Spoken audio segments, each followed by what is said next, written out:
Assalamualaikum warahmatullahi wabarakatuh. Perkenalkan, nama saya Putri Wulandari. Saya di sini akan mendemonstrasikan hasil dari proyek akhir saya mengenai rancangan rekayasa perangkat lunak dalam sistem informasi pada rumah sakit. Baiklah, bisa dilihat ini adalah hasil dari tugas proyek akhir pada kelas rekayasa perangkat lunak. Saya di sini mengambil judul dengan nama rancangan rekayasa perangkat lunak dalam analisa sistem informasi pada rumah sakit, di mana judul yang saya ambil ini saya terinspirasi atau mengambil referensi dari kedua jurnal, yaitu jurnal pertama mengenai pengembangan aplikasi web rekam medis studi kasus Rumah Sakit Ibu Anak Profesor Dr. Haji Muhammad Farid Makassar. Jurnal kedua mengenai perancangan sistem informasi penjualan peralatan kesehatan dengan metode waterfall. Selanjutnya di sini saya akan menjelaskan metode apa yang saya gunakan pada judul yang telah saya tentukan. Di sini saya menggunakan metode waterfall dan prototype dengan alasan secara definisinya, karena metode waterfall adalah model pengembangan perangkat lunak yang dilakukan secara berurut dan sangat sistematis, yang artinya kegiatan pada model ini dilakukan secara terurut berdasarkan panduan proses.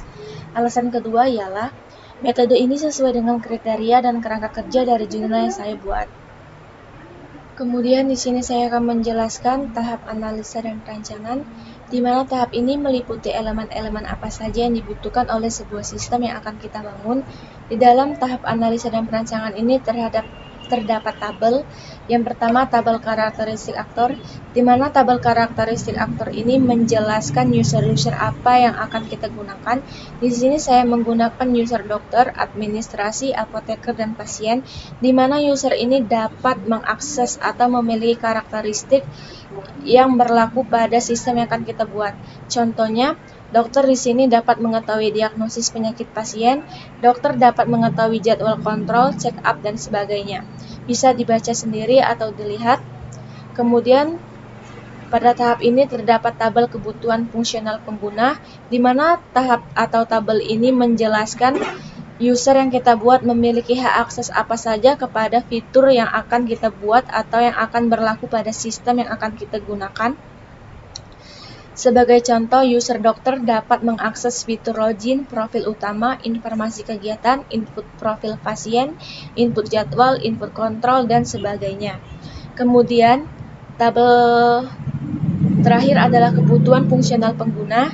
Di sini menjelaskan tentang fungsi dari from atau fitur-fitur yang akan kita gunakan pada sistem yang akan kita buat.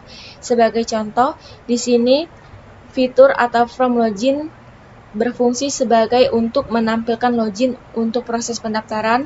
From administrasi berfungsi menampilkan forum nomor pendaftaran. From diagnosa berfungsi untuk melakukan tindakan diagnosa. Selanjutnya saya akan menjelaskan tahap use case diagram, di mana berdasarkan hasil dari analisa, maka saya memberikan gambaran arus data terhadap sistem yang akan saya gunakan dalam rancangan. Bisa dilihat ini adalah hasil dari use case yang saya gunakan. Pada use case ini, seluruh user yang saya gunakan dapat mengakses fitur-fitur apa saja yang berlaku pada sistem yang telah saya buat. Sebagai contoh, pasien dapat mengakses from login, from diagnosa, dan from result. Lalu setiap from ini dapat melakukan include sesuai dengan fungsinya masing-masing. Ini adalah tahap akhir pada tugas proyek akhir saya, yaitu tahap diagram activity, di mana setiap user-user yang saya gunakan tadi saling terhubung. Ini adalah contohnya, bisa dilihat.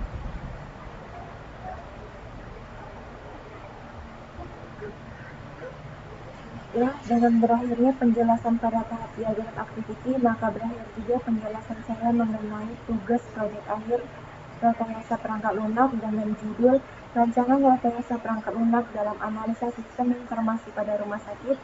Saya ucapkan terima kasih dan saya tutup dengan wabillahi taufiq hidayah. Wassalamualaikum warahmatullahi wabarakatuh.